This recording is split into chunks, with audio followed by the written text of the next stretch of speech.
Fala, moça guerreiro, você futuro soldado da Polícia Militar da Bahia. A gente vai ver aqui hoje uma dica rápida: desistência voluntária, arrependimento eficaz, arrependimento posterior e crime possível. Temas que estão no seu edital aí. Muita gente tem dificuldade de diferenciar esses institutos aqui. A gente vai estudar cada um deles, a gente vai ver aqui agora. Ó, vamos lá, o que é desistência voluntária? Desistência voluntária é o agente que desiste da consumação do crime durante a execução. Então, por exemplo, eu chego, bisonho, dou um tiro em você, vamos supor que acerta seu ombro. Nesta que acerta, esse tiro que acerta no seu ombro, você cai no chão. No momento em que você caiu no chão, eu coloco a arma na sua cabeça. Olha para você ver, eu tenho a oportunidade ali de te matar. Se eu quiser apertar o gatilho ali, meu filho, acabou, você vai morrer. Então, eu com a arma na sua cabeça, cara, vem uma voz de Deus, vem uma coisa assim de Deus e fala no meu ouvido. E aí eu me arrependo do que eu fiz. Falo assim, pô, velho, o que eu estou fazendo, bicho? E aí eu acabo cantando aquela música. Eu escolho Deus, eu escolho ser amigo de Deus. Ou seja, o que acontece? Você se arrepende. Ó, assim, pô, velho, que desgraceira que eu fiz. Você vai lá e desiste do prosseguimento do crime. Você simplesmente desistiu. Assim, pô, não vou continuar não. Olha para você ver, se você quisesse atirar ali, você tinha bala para atirar, você, enfim, com certeza ia matar a vítima ali. Porém não, você desiste de prosseguir com a ação, prosseguir com a execução do crime. Então, nesse caso, você está diante aí da desistência voluntária. Como você desistiu da consumação do crime, você desistiu da consumação do crime durante a execução, nesse caso você vai ter um benefício. Que benefício é esse? Você vai responder apenas pelos atos já praticados. Ou seja, nesse caso, quando você dá um tiro no ombro, você pode responder por disparo de arma de fogo, você pode responder por lesão corporal, enfim, e outros crimes aí que você praticou naquela execução ali. Então, desistência voluntária é a situação em que você desiste do prosseguimento do crime, né? Você desiste ali da consumação do crime. Bacana? Então, você vai responder somente pelos atos já praticados. Muita gente confunde desistência voluntária com arrependimento eficaz. Do arrependimento eficaz.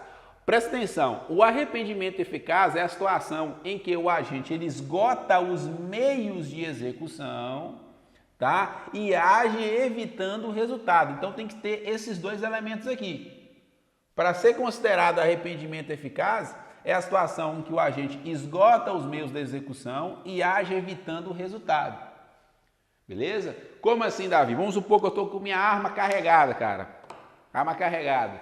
Quero te matar. Eu chego, atiro em você. Tiro várias vezes. Vamos supor que até um tiro acertou. Acertou no ombro, pá, acertou um tiro. Porém, aperta o gatilho e nada da bala saiu, ou seja, pô, acabou minha bala.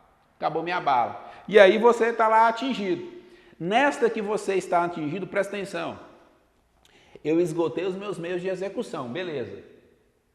Cara, se eu tivesse mais bala ali, com certeza eu ia atirar, mas acabou. Tentei, acabou a bala. Cadê? Não tem. Esgotei meus meios de execução. E aí o que acontece? Nessa que eu esgotei os meus meios de execução, eu falei assim, pô, que desgraceira que eu fiz. Que desgraceira que eu fiz. Aí eu vejo o cara lá com um tiro no ombro. Eu chego, vou lá e socorro esse cara. Ligo para o SAMU, para a ambulância, enfim. Né? Ou eu mesmo ali tento fazer ali uma compressa, enfim, com um pano para estancar, né, o sangue ali, enfim.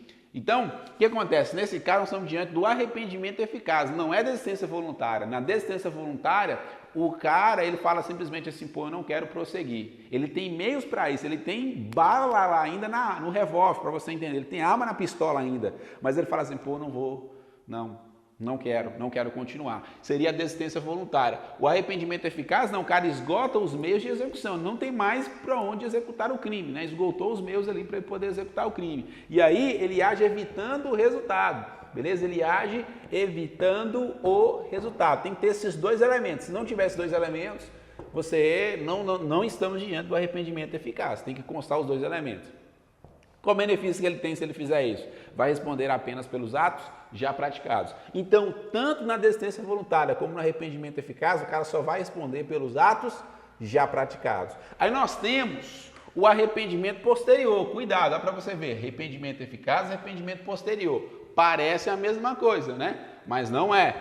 Temos aí o arrependimento posterior. O que é o arrependimento posterior? Primeiro, arrependimento posterior ele não pode ser utilizado em todos os crimes. Então não é em todos os crimes que nós podemos utilizar o arrependimento posterior. O arrependimento posterior só podemos utilizar naqueles crimes que não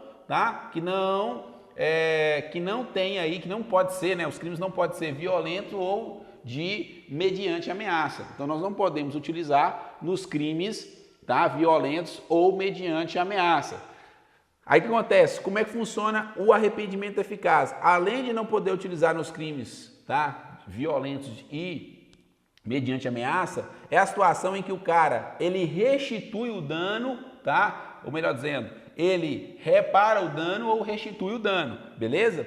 E o arrependimento tem que ser voluntário, tem que ter todos esses elementos aqui, tá? E aí o que acontece? E o arrependimento tem que ocorrer até a data do recebimento da denúncia ou a queixa. Vou te explicar o que seria isso aqui. Vamos supor que você furtou, ó, presta atenção. Vamos supor que você furtou esse pincel aqui. Beleza. Aí o que acontece? Chega no meio do caminho, você escuta uma voz de Deus, né? E aí você escuta aquela música clássica que eu canto para você na sala de aula. Eu escolho Deus, eu escolho ser amigo de Deus. Aí você se arrepende. Você, pô, arrependi do que eu fiz, eu vou devolver esse pincel lá pro monstro. Beleza. Aí você chega lá e devolve esse pincel. Pode, nesse caso, aplicar o arrependimento eficaz? Vamos raciocinar comigo. O crime foi um crime violento ou mediante ameaça? Não. Furto não. Beleza? O dano foi reparado? Sim, o dano foi reparado. O pincel, né, ele foi devolvido, ok. O arrependimento foi voluntário, ou seja, ele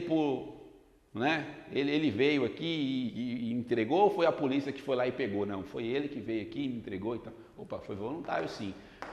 Vamos detalhe, quando a gente fala de voluntário, tanto aqui no decência voluntária, como no arrependimento posterior, enfim, quando a gente fala de questão voluntária, não precisa ser espontâneo não.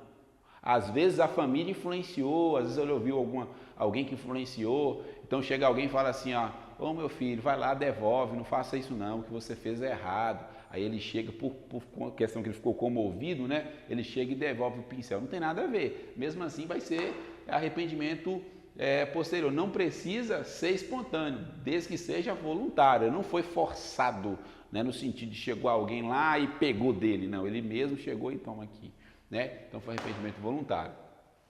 E o que acontece? O arrependimento deve ocorrer antes, tá? Antes, ou melhor dizendo, até o recebimento da denúncia ou da queixa.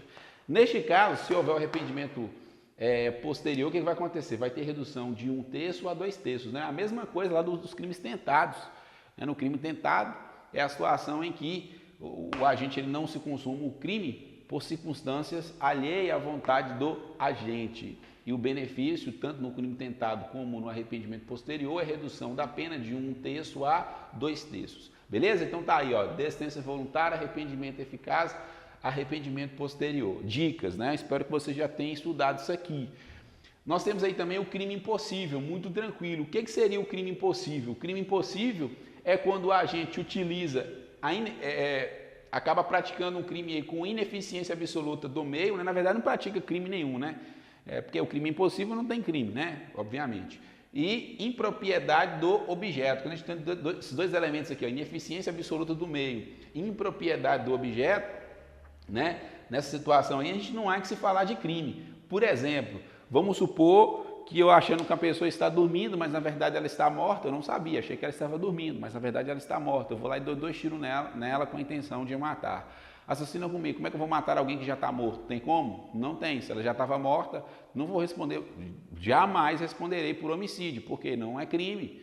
Tá? Não houve crime nesse caso. Como eu vou matar alguém que já está morto? Né? Não tem como. Então, nesse caso, houve ineficácia absoluta houve impropriedade do objeto. Beleza?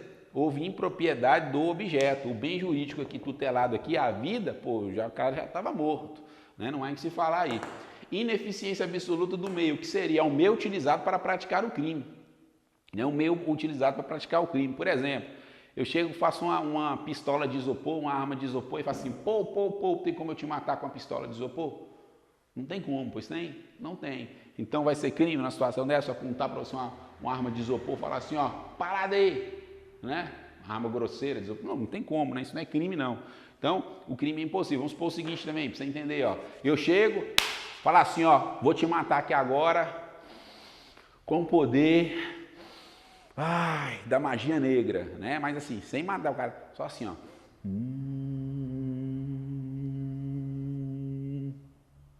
Tem como? Não tem, né, velho? Tem como eu te matar desse jeito? Não tem como eu te matar desse jeito. Então, o meio utilizado aqui, né? Ineficácia absoluta do meio. O crime é impossível. Vamos arrebentar a moneda de vida? Eu vou passar na PM, eu vou ficar legal. É 3 mil no bolso, é a concorrência?